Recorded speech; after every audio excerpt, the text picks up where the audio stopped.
Hello. ഒരു ചെറിയൊരു കാര്യം പറയാനാണ്. ആക്ച്വലി ചെറുതല്ല, വലിയൊരു കാര്യമാണ്. നിങ്ങളിൽ ആർക്കെങ്കിലും ടീച്ചർ ആവണം എന്നുള്ള ആഗ്രഹമുണ്ടെങ്കിൽ, നിങ്ങൾക്ക് എംഎസ്സി ബിഎഡ് ഉണ്ടെങ്കിൽ KVS കേന്ദ്രീയ വിദ്യാലയ സംഘത്തിൽ PGT ടീച്ചറാകാൻ ഏറ്റവും നല്ല ഓപ്പർച്യൂണിറ്റിയാണ് ഈ വർഷമുള്ളത്. നിങ്ങൾ HSAക്കും HSSTക്കും ഒക്കെ പ്രിപ്പയർ ചെയ്യുന്ന കുട്ടികൾ തന്നെയാണ്. അതിനോടൊപ്പം തന്നെ 1400-ലധികം വേക്കൻസീസ് ഉള്ള കേന്ദ്രീയ വിദ്യാലയ സംഘത്തിൽ നിങ്ങൾക്ക് പോസ്റ്റ് ഗ്രാജുവേറ്റ് ടീച്ചറായിട്ട് നിങ്ങൾക്ക് വർക്ക് ചെയ്യാനുള്ള അവസരമുണ്ട്. അറൗണ്ട് 1400+ വേക്കൻസീസ് ആണ് നിങ്ങൾക്കുള്ളത്. ഇവിടെ നോക്കിക്കോളൂ. ഞാൻ കെമിസ്ട്രിയുടെ കാര്യം മാത്രം ഞാൻ കാണിച്ചു തരാം കേട്ടോ. ഒരുപാട് വേക്കൻസീസ് ഉണ്ട്. ഇവിടെയൊക്കെ നിങ്ങൾക്ക് കാണാൻ പറ്റും. വൈസ് പ്രിൻസിപ്പളും ഒക്കെ ഉണ്ട്. പക്ഷെ നമുക്കതൊന്നും നോക്കേണ്ട ആവശ്യമില്ല. നമ്മൾ എന്താണ് നോക്കുന്നത്? Yes, recruitment rules for the post graduate ടീച്ചറാണ് നമ്മൾ നോക്കുന്നത്. അറൗണ്ട് ഒരു 10th പേജിലാണ് ഉള്ളത്. നോക്കിക്കോ, ഇവിടെ നോക്കിയേ. ഇതാ പോസ്റ്റ് ഗ്രാജുവേറ്റ് ടീച്ചർ ഇവിടെയൊക്കെ ഉണ്ട്. Maths, physics, chemistry. ഇതാ നമുക്ക് എന്താണ് സംസാരിക്കാനുള്ളത്? കെമിസ്ട്രിയാണ് സംസാരിക്കാനുള്ളത്.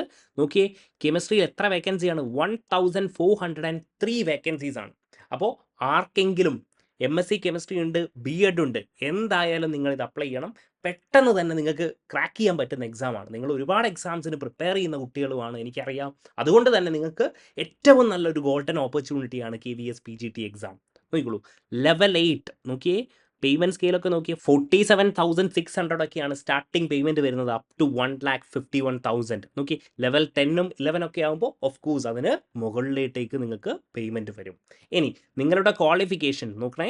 നിങ്ങളുടെ ക്വാളിഫിക്കേഷനാണ് ഇവിടെ നോക്കേണ്ടത്. ഇതാ കൺസേൺഡ് സബ്ജക്റ്റിൽ 50% മാർക്ക് വേണം. പിന്നെ പ്ലസ് നിങ്ങൾക്ക് എന്ത് വേണം? BEd വേണം. BEd നിർബന്ധമാണ്. ഇങ്ങനെയുണ്ടെങ്കിൽ നിങ്ങൾക്ക് PGT പോസ്റ്റ് ഗ്രാജുവേറ്റ് ടീച്ചറായിട്ട് നിങ്ങൾക്ക് കൺഫേം ആയിട്ട് നിങ്ങൾക്ക് വർക്ക് ചെയ്യാൻ പറ്റും. എന്തുകൊണ്ടാണ് ഞാൻ ഈ പറയുന്നതെന്ന് പറഞ്ഞാൽ, ഇതിൻ്റെ സിലബസ് നോക്കുമ്പോഴാണ്. നോക്കിക്കോളേ, ഇതിൻ്റെ സിലബസും കൂടെ ഞാൻ ഒന്ന് ഡിസ്കസ് ചെയ്യാം. നോക്കിക്കോളൂ, ഇതാണ് കാര്യം കേട്ടോ.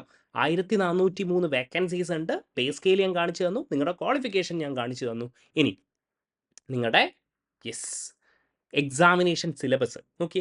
180 ക്വസ്റ്റ്യൻ ആയിരിക്കും ഉണ്ടാകുക. ഓരോ ക്വസ്റ്റ്യനും ഓരോ മാർക്കായിരിക്കും. 180 മാർക്സിനായിരിക്കും എക്സാം ഉണ്ടാകുക.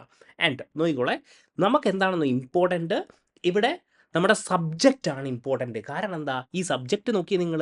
100 മാർക്കിന് സബ്ജക്റ്റാണ് ചോദിക്കുന്നത്. ഇനി സിലബസ് നോക്കിയാൽ NCERT ആണ് ചോദിച്ചിരിക്കുന്നത്, CBSE ആണ് ചോദിച്ചിരിക്കുന്നത്. നോക്കി, ബേസിക് കൺസെപ്റ്റ്സ് ചോദിച്ചിട്ടുണ്ട്.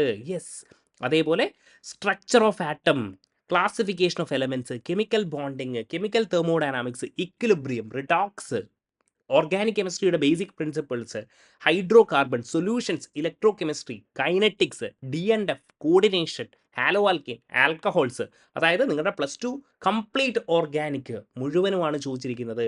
സോ +2 നിങ്ങൾ നല്ല രീതിയിൽ, ഞാൻ പറയുന്നത് പെരിഫറലായിട്ട് പഠിക്കരുത്. നിങ്ങൾ എൻട്രൻസ് ഓറിയൻറ്റഡ് ആയി കൃത്യമായി പഠിക്കുകയാണെങ്കിൽ നിങ്ങൾക്ക് ഈ എക്സാം ക്രാക്ക് ചെയ്യാൻ പറ്റും. ഓക്കെ, ഇതിൻ്റെ കംപ്ലീറ്റ് കോഴ്സ്, കെമിസ്ട്രിയുടെ കംപ്ലീറ്റ് സിലബസും നമ്മൾ കവർ ചെയ്ത് കഴിഞ്ഞതാണ്. കൃത്യമായി എല്ലാ കോൺസെപ്റ്റും കവർ ചെയ്തുകൊണ്ട് തന്നെ നിങ്ങൾക്ക് ക്ലാസ്സസ് അവൈലബിൾ ആണ്. നോക്കൂ, സ്റ്റോഷ്യോമെട്രിക് കാൽക്കുലേഷനിലൊക്കെ 2 സെക്കൻഡ് കൊണ്ട് എങ്ങനെ സോൾവ് ചെയ്യാമെന്നുള്ള വീഡിയോ ഒക്കെ ഞാൻ ഇവിടെ ഓൾറെഡി പോസ്റ്റ് ചെയ്തതാണ്. ഇനി ഒരുപാട് എക്സെപ്ഷൻസും കാര്യങ്ങളൊക്കെ ഉണ്ട്. ക്ലാസിഫിക്കേഷനിലും കെമിക്കൽ ബോണ്ടിങ്ങിലും ഒക്കെ ഞാൻ എന്ത് ചെയ്തിട്ടുണ്ട്? കുറച്ച് വീഡിയോസ് ഞാൻ അപ്ലോഡ് ചെയ്തിട്ടുണ്ട്. നിങ്ങൾ അതൊക്കെ ഒന്ന് കണ്ടു നോക്കുക. കംപ്ലീറ്റ് സിലബസ് നമ്മൾ കവർ ചെയ്തിട്ടുണ്ട്. ഓക്കെ, എന്തായാലും നിങ്ങൾ അപ്ലൈ ചെയ്യേണ്ട ഒരു എക്സാമാണ്. പ്ലസ് ഈ 100 മാർക്കിന് കൂടാതെ നിങ്ങൾക്ക് ഒരു 80 മാർക്കിൻ്റെ ക്വസ്റ്റ്യൻസും കൂടെ ഉണ്ടാവും. പ്രൊഫിഷ്യൻസി ഇൻ ലാംഗ്വേജ്, കുറച്ച് സിമ്പിൾ ആയിട്ടുള്ള ക്വസ്റ്റ്യൻസ് ആണ്. ഇംഗ്ലീഷിലും ഹിന്ദിയിലൊക്കെ ആയിട്ട് കുറച്ച് ക്വസ്റ്റ്യൻസ് ഉണ്ടാകും.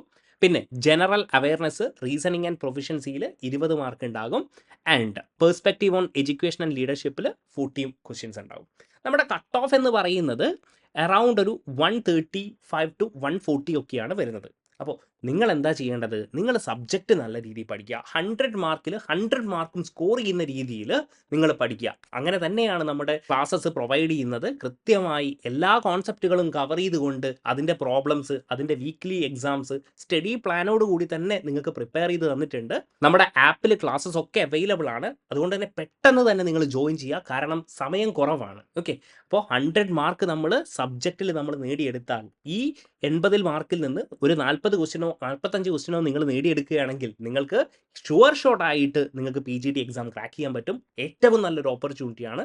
അതുകൊണ്ട് തന്നെ നിങ്ങൾ എത്രയും പെട്ടെന്ന് പഠിച്ചു തുടങ്ങുക, അഡ്മിഷൻസ് എടുക്കുക, കൃത്യമായി പഠിക്കുക, ഒരു ഫോക്കസ്ഡ് ആയിട്ട് ഒരു സ്റ്റഡി പ്ലാനോട് കൂടി തന്നെ നിങ്ങൾ പഠിക്കുക. എന്തെങ്കിലും ഡൗട്ട് ഉണ്ടെങ്കിൽ എനിക്ക് പേഴ്സണലി വാട്സപ്പ് ചെയ്താൽ മതി. നമ്പർ ഞാൻ കമൻറ്റ് ബോക്സിൽ കൊടുത്തേക്കാം.